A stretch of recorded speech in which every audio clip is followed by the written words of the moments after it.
Hi and welcome to the Food to Eat kitchen. My name is Rosie and today we'll be making a giant chocolate chip cookie. Now these cookies are actually really easy to make and a lot faster than your regular drop cookies. I kind of grew up with these, and although Mrs. Fields might have made them popular, I think my mom was the one to make them first. These are our ingredients: flour, granulated sugar, butter, an egg, baking soda, vanilla extract, light brown sugar, and chocolate chips. Our first step is to preheat the oven to 325 degrees. So first we're going to combine our wet ingredients, which means adding a stick of butter that is softened but not melted. Then we're going to add our brown sugar and our granulated sugar and cream them together.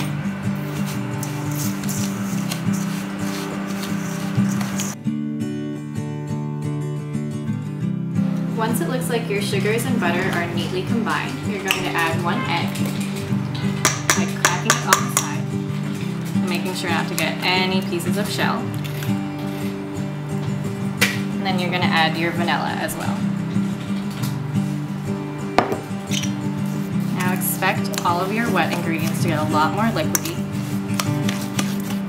This part doesn't need to be perfect, you just want to make sure that it seems like everything's all mixed up. So after combining our wet ingredients, now it's time for us to add our dry ones. So we're going to set this bowl off to the side, and you're going to take your flour and baking powder and just add them together and sift them around so it seems like they're all mixed up together.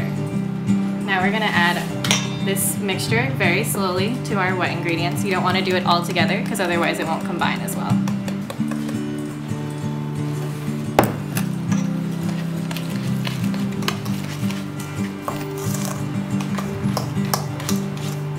As your dough starts to get harder, it might be a good idea to just dig in with your hands. So, didn't promise that this was going to be a clean event.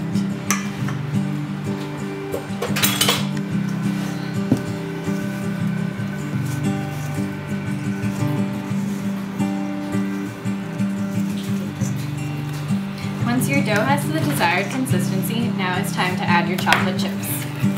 So these are semi-sweet chocolate chips, which are perfect for any cookie, because otherwise it's either going to be too sweet or not sweet enough. So you're going to take your dough, now that it's a nice ball, place it in the center of your pan, and just push it out from the center until it's pretty evenly spread out amongst the sides.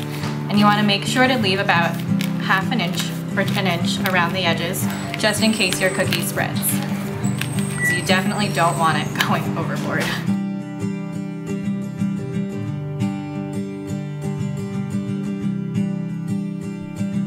Now that the dough is evenly spread in the pan, we're going to throw it in the freezer for about 10 to 15 minutes, just in case, so your cookie doesn't spread too much. So after having been in the freezer for a little bit, our cookie is nice and firm to touch, which is great because it means that it'll help retain its density and shape.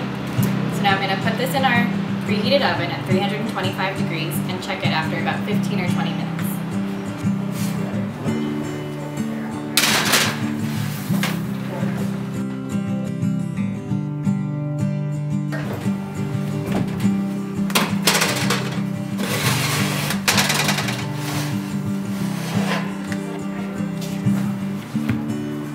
So it's been about 15 minutes and it looks like our cookie's all ready to be out of the oven, so we're just going to let it cool on this block for another 10 minutes. So after your cookie is cooled, you just want to run a knife around it to make sure that it's all in one piece and not going to stick to your pan. So to take it out, I'm going to cover it with this plate, which is not quite big enough, but I think will do just fine. And then flip it over. Perfect. And then flip it back again with a different plate.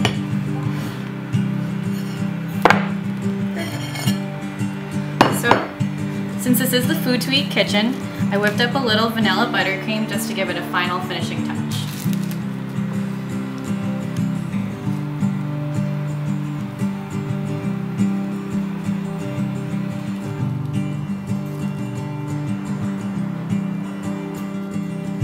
So thanks for watching this video. For more awesome recipes and how-to videos, head over to dailyfoodtoeat.com. Bye!